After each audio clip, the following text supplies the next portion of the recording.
Corona ਕਾਲ ਦੌਰਾਨ ਪੰਜਾਬ ਸਰਕਾਰ ਨੂੰ ਰਾਜ ਦੇ ਮੈਰਿਜ ਪੈਲਸਾਂ ਅਤੇ ਰਿਜ਼ੋਰਟਾਂ ਨੂੰ ਬਰਬਾਦ ਹੋਣ ਤੋਂ ਬਚਾਉਣ ਦੇ ਲਈ ਅਤੇ ਬੇਰੁਜ਼ਗਾਰੀ ਨੂੰ ਠੱਲ ਪਾਉਣ ਵਾਸਤੇ ਕੋਵਿਡ ਨਾਲ ਸੰਬੰਧਿਤ ਸਟੈਂਡਰਡ ਆਪਰੇਟਿੰਗ ਪ੍ਰਕਿਰਿਆ ਦੇ ਤਹਿਤ ਘੱਟੋ-ਘੱਟ 300 ਮਹਿਮਾਨਾਂ ਵਾਲੇ ਸਮਾਗਮਾਂ ਲਈ ਤੁਰੰਤ ਆਗਿਆ ਦੇਣੀ ਚਾਹੀਦੀ ਹੈ।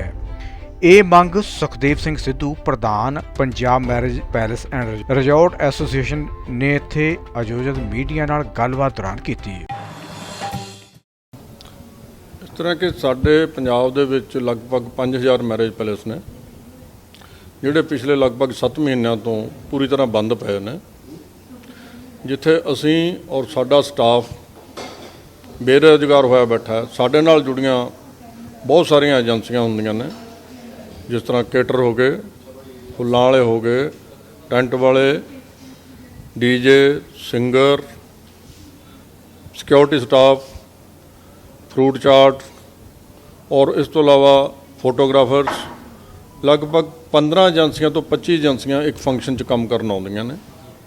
वो भी इस वेले पूरी तरह बेरोजगार होए बैठे है, जिन्हां दा दिन ब दिन अपना खर्चा करना, रोटी टुक चलाउणा वो भी मुश्किल हो रहा है।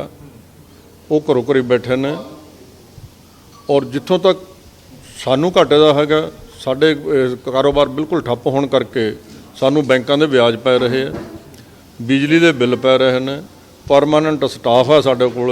उस तो अलावा कुछ पक्के खर्चे ने जिहड़े सरकार दे आउंदे रहिंदे वख-वख डिपार्टमेंट्स दे, किसी का कोई एनुअल फीस आ जाती है, किसी की बाई एनुअल आ जाती है, वो सारे टैक्स असीं सरकार नूं पे कर रहे हैं।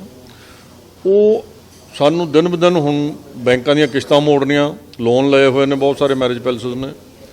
जेकर सरकार ने होर 1-2 महीने ना खुले तो बहुत सारे मैरिज पैलेस पक्के बंद हो जाएंगे और बैंकों का पैसा ही वापस नहीं हो सकूगा।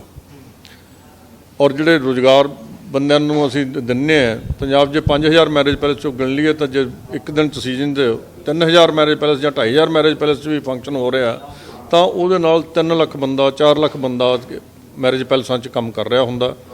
वो सारे दे सारे बेरोजगार होए बैठे ने। फाइनैंशियल घाटा सानू पै रहा। सरकार नूं जिहड़ा हैगा घाटे की गल कि कोई सरकार नूं GST नहीं जा रहा। सारे जिहड़े मैरिज पैलेस जिन्ना रेंट लैंदे वो तो 18% GST सरकार नूं टैक्स वजों जांदा। खाने ते 5% GST लगदी है। होर एजेंसियां भी अपने जिहड़े हैगे इस तरह टैक्स पे करदियां, सर्विस टैक्स जिहड़े सर्विस प्रोवाइडर ने, वो सारा GST एक पासे नहीं जा रहा तो दूसरे पासे जिहड़ी लिकर की सेल हैगी है। एक तो असीं हर फंक्शन लई लिकर का परमिट लैना हुंदा, जिहदी फीस 5000 तो 10000 रुपये पर फंक्शन होंदी है। एक असीं सालाना फीस लैंदे आ, सरकार तो सालाना लाइसेंस लैंदे आ। और दूसरा जिहड़ी लिकर की सेल हैगी है वो बिल्कुल बंद पई है। और उहदे दूसरे पासे जिहड़ा हैगा भी नाल दीयां स्टेटां जिहड़ियां हैगीआं, खास करके चंडीगढ़, हरियाणा, हिमाचल, दिल्ली, उन्हां ने फंक्शन 100 बंदे तक अलाउ कीते हुए हैं। पंजाब दा सारा कारोबार जिहड़ा बिजनस मैरिज नाल रिलेटेड हैगा वो सारा इन्हां स्टेटां जा रहा।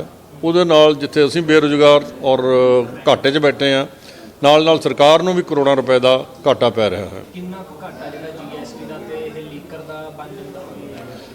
एग्जैक्ट तो डाटा कोई साडे कोल नहीं है, पर यह अरबां 'च जांदा है, अरबां रुपया हो सकता है।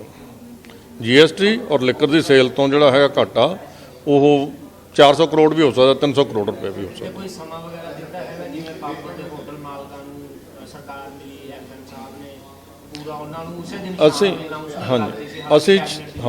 असी 6 सितंबर नूं फाइनांस मिनिस्टर साहब मनप्रीत सिंह बादल, सुख सरकारिया जी और तीसरे धर्मसोत जी, जिहड़ा ग्रुप ऑफ मिनिस्टर्स सरकार ने इस संबंध बनाया हुआ, उन्होंने मिल के बेनती की सी कि मैरिज पैलेस छेती खोले जाण।